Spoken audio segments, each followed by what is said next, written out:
pour investir, le déchiffrage. On déchiffre l'actualité, on en a bien besoin. Bien que, pour un lundi matin, pour une fois, Donald Trump n'a pas fait, à ce que je sache, à l'heure, de déclarations de Tony Trump qui nous ont bouleversés matinalement. Mathias Bacchino est avec nous. Bonjour Mathias. En général, le matin, il dort, donc on est un peu tranquille le matin, mais vers midi, ça peut s'échauffer. On se couche et bon, on se réveille parfois le lundi matin. Il s'est passé des trucs dans la semaine. Vous êtes directeur des marchés européens pour Trade Republic, en duo avec Gustave Sonden, notre banquier privé, cofondateur de Colbert. Bonjour Gustave. Bonjour Lorraine. Bon, on démarre avec un petit peu de pratico-pratique, si vous voulez bien. Ça fait longtemps qu'on s'est pas réunis le lundi tous les trois avec nos auditeurs pour faire le point sur les conseils pour naviguer dans ce contexte boursier compliqué, de chaud et de froid. Alors on s'intéresse aux investisseurs plutôt actifs. Mathias, qu'est-ce qu'on dit en ce lundi matin ? Alors déjà, on peut observer que c'est rare d'avoir des périodes où le marché à tout moment peut prendre ou perdre 5%. C'est-à-dire que de voir des indices boursiers se comporter comme des cryptos en termes de volatilité pendant une période, même si là le VIX est quand même redescendu à autour de 25, je crois, c'est une période qui est très particulière. 24, donc, 8 semaines. On a observé 3 choses qui ont fonctionné ces 3 dernières semaines. La première chose qui a fonctionné ces 3 dernières semaines, et plus globalement depuis le début de l'année 2025, c'est la diversification. C'est-à-dire celui qui a des actions asiatiques, européennes, américaines, un peu d'obligataires, celui qui a et de l'or et un peu de bitcoin, eh bien, il passe mieux la période que les autres. Donc, toutes celles et ceux qui ont décidé en fin d'année 2024 de faire all-in, c'est-à-dire de tout mettre sur les États-Unis et la tech parce qu'il y avait que ça qui marchait, évidemment, ont moins bien performé que celles et ceux qui étaient diversifiés depuis le début de l'année. Donc, la diversification, c'est peut-être ennuyeux, mais là, ça marche. Donc, dans des périodes comme ça fonctionne. Et il est jamais trop tard pour s'y mettre à la diversification. L'autre chose qui a marché dans cette période, c'est celles et ceux qui ont tenu. Puisque globalement, les marchés ont quand même repris du terrain. On n'est toujours pas repassé en positif globalement, mais la semaine dernière, les marchés ont quand même bien repris du terrain. Donc, celles et ceux qui ont paniqué et qui n'ont pas profité de ces rebonds, dont 2 étaient impossibles à prédire. Je veux dire, il y a eu 2 rebonds ces 3 dernières semaines qui étaient impossibles à prédire. On disait les statistiques, les meilleures journées, il faut pas les rater, elles arrivent toujours après les cracks. Ben là, on l'a vu, ça marche, ça a fonctionné. Celles et ceux qui ont tenu, ça a marché.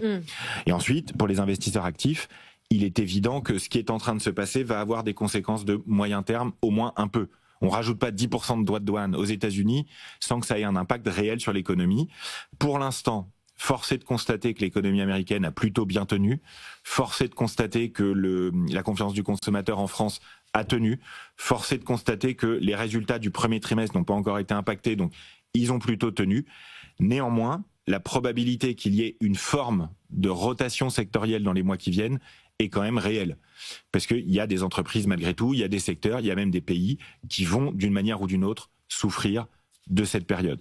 Donc, pour les investisseurs actifs, faites attention à cette rotation sectorielle et ses conséquences de moyen terme, les conséquences réelles sur l'économie de ces zones-là. Et pour les autres, tenez bon parce que franchement, en étant diversifié et en ayant fait ce qu'on appelle du DCA, c'est-à-dire de l'investissement mensuel, pour l'instant, ça se passe plutôt correctement. Le triptyque que Gustave adore, DCA, diversification et qu'est-ce qu'on j'oublie J'adore. Et il nous manque les ETF. Ça dépend pour quel montant. Ouais. Mais j'adore. Effectivement, s'il faut démarrer en bourse ou pour avoir un portefeuille action, c'est très adapté. Pour certains seuils, ça paraît un petit peu trop simpliste. Encore faut-il être en capacité à maintenir son DCA aussi sur des volumes plus importants, ce qui n'est pas toujours simple. C'est quoi un volume important au-dessus duquel c'est plus compliqué, selon vous, de maintenir son investissement progressif programmé ? Si votre versement mensuel est supérieur à 5% du montant total investi, vous êtes tranquille. Si c'est en dessous, ça commence à être tendu. Si c'est en dessous de 1%, vous n'avez pas la capacité de vous diversifier. C'est-à-dire que vous avez construit un point d'entrée. Vous avez construit un point d'entrée mécaniquement et vous ne pouvez plus le lisser. Même si vous avez démarré en DCA. Vous voyez ce que je veux dire ? C'est ça qui peut être un peu piège parfois. Et on en voit certains qui deviennent un peu religieux de cette méthodologie-là sur des encours bien trop importants. Ça nous est arrivé de l'observer chez Colbert. Et malheureusement, ceux qui ne nous ont pas suivis avaient matérialisé des points d'entrée en centaines de milliers d'euros, par exemple sur le S&P 500 en fin d'année dernière. Aïe, aïe, aïe. Et là, ça a été la distribution de claques ce premier trimestre. Ceci étant dit... Ou de Valium. Ceci étant dit, au-delà des cours de bourse qu'on a commenté, je suis tout à fait en ligne avec ce que Mathias vient de dire, ce qui est assez intéressant, c'est maintenant de regarder un petit peu sous le capot Et qu'est-ce qui s'est passé au niveau des résultats aussi? Est-ce que le crack boursier, ou en tout cas la forte correction boursière, s'est matérialisée dans les résultats? Pour l'instant, plutôt pas trop. Donc, c'est ça qu'il faut aussi... c'est ça dont il faut aussi se rappeler aujourd'hui, c'est que la bourse, elle anticipe des scénarios, et ces scénarios, c'était changeant quasiment quotidiennement. On en a rigolé en début d'émission. Mais néanmoins, à la fin, c'est quand même les résultats qui priment. Je crois que 71% des sociétés du S&P 500 vont battre les estimés en termes de bénéfices par action, et c'est 61% qui vont battre les estimés en termes de chiffre d'affaires. Donc on est plutôt bien d'un point de vue fondamental économique. Maintenant, ce que les analystes observent de très près aujourd'hui, c'est est-ce qu'ils vont réévaluer leur forecast pour l'année. Et pour l'instant, c'est-à-dire que est-ce que leurs estimations long terme sont changées par rapport à tout ce contexte? Pour l'instant, c'est pas le cas. Il y a quelques exceptions. C'est le cas de Pepsi, qui a indiqué que le sentiment du consommateur était quand même un petit peu en berne. Mais ce n'est pas le cas de tout le monde. Globalement, on peut dire que le consensus est plutôt stable, ce qui est par exemple une grosse différence par rapport à 2020, la crise Covid, qui était le dernier épisode de très forte volatilité, où là, les consensus avaient complètement bougé au moment, si vous voulez, de ce pic de volatilité. Donc on voit qu'on est effectivement dans un marasme, qu'il y a beaucoup de bruit, que c'est dur de naviguer, mais finalement, pour l'instant, les fondamentaux ne sont pas changés, parce que finalement, personne ne sait vraiment où veut atterrir Donald Trump, s'il est capable d'atterrir quelque part.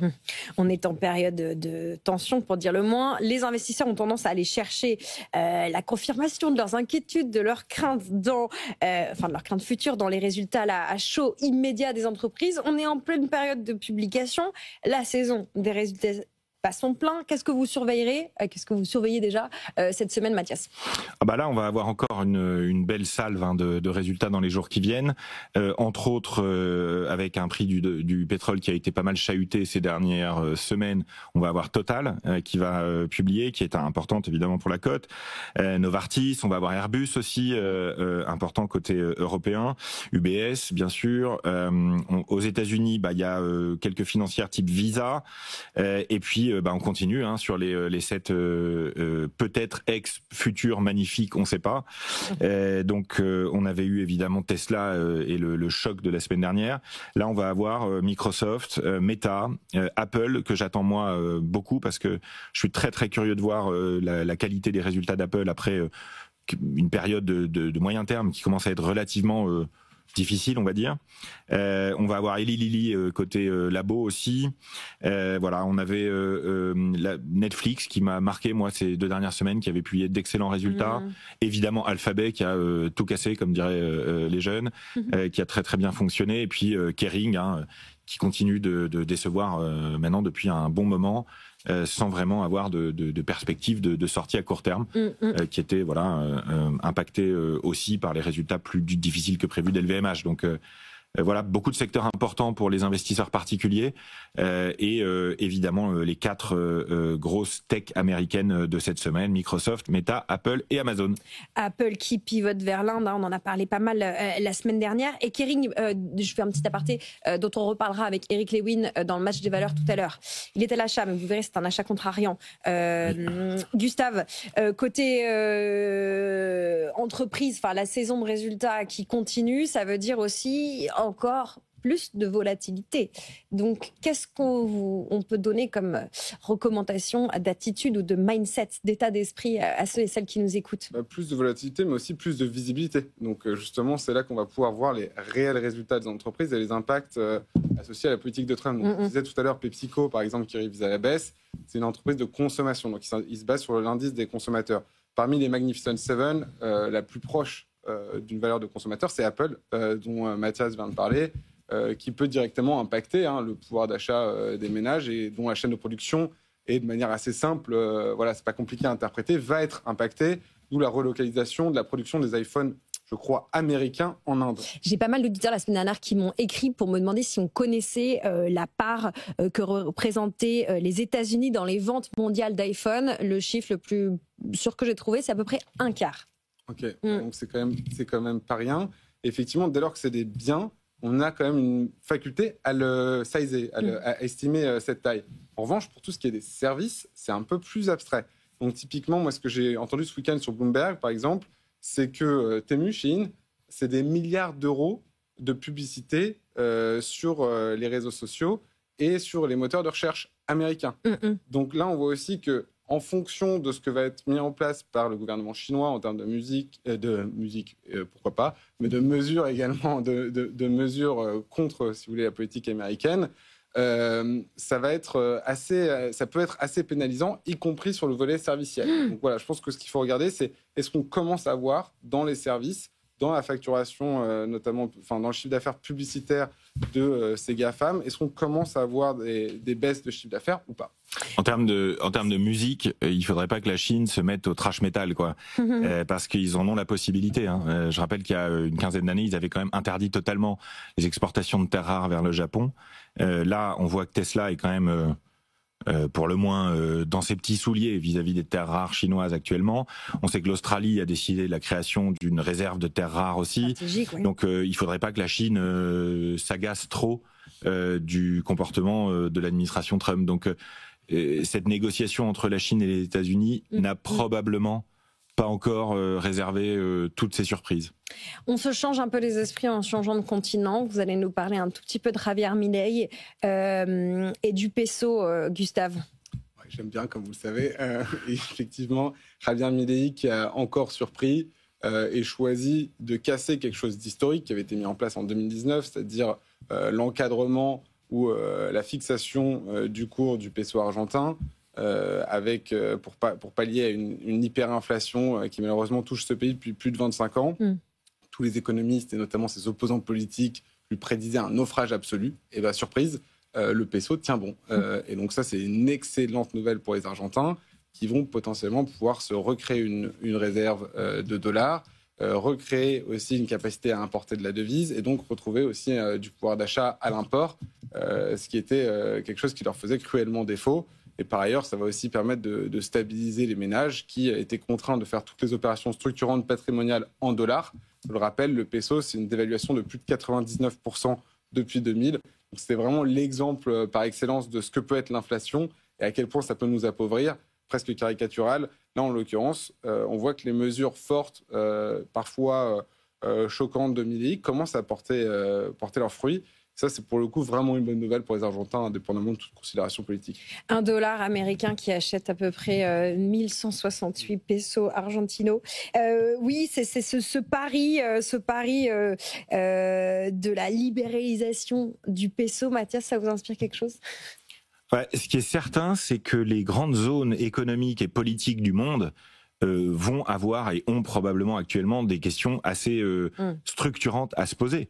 Parce que quand on voit la vague de dérégulation qui a commencé aux États-Unis, quand on voit des expérimentations ultralibérales comme ce que fait Milei en Argentine, quand on voit que la Chine s'intéresse à la concurrence dans un de ces secteurs, beaucoup de choses se passent. Et l'Europe, avec son approche davantage portée sur la réglementation, sur l'administration, est probablement un petit peu en décalage par rapport au reste du monde. Il est évident que, en termes de politique économique, les choses vont changer. Je vois pas comment l'Europe pourrait éviter dans les 15 ans qui viennent une période de dérégulation. Ça paraît, ça semble être inscrit dans ce qui est en train de se passer dans le monde de manière générale. Donc c'est vrai que c'est essentiel de comprendre quels seront les résultats réels, y compris sur le développement humain et la qualité de vie en Argentine, parce que si jamais ça venait à fonctionner de manière forte et à recréer les conditions du développement économique en Argentine, évidemment, ce serait quelque chose qui inspirerait d'autres pays. Est-ce que l'Europe a la capacité à devenir du jour au lendemain ultralibérale ? Sans doute absolument pas. Néanmoins, à notre échelle, à nous, à la sauce européenne, avoir une période où on serait davantage porté sur la création de richesses que sur la réglementation est sans doute probable.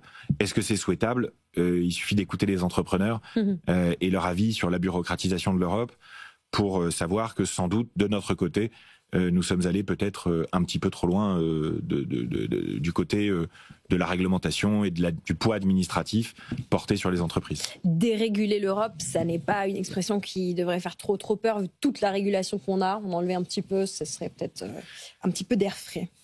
C'est un débat que nous continuons à avoir sur cette chaîne, car il y a bien des endroits où on peut continuer à utiliser ces mots. Merci beaucoup, messieurs. Mathias Bacchino de Trade Republic, Gustave Sonden de Colbert. On avait prévu de parler de stratégie de hedge fund qui ne marche pas trop. On en parlera la semaine prochaine. Avec plaisir. J'espère que ce sera encore dans l'actu. Merci beaucoup à tous les deux. On vous retrouve en podcast et en replay sur notre site et notre application.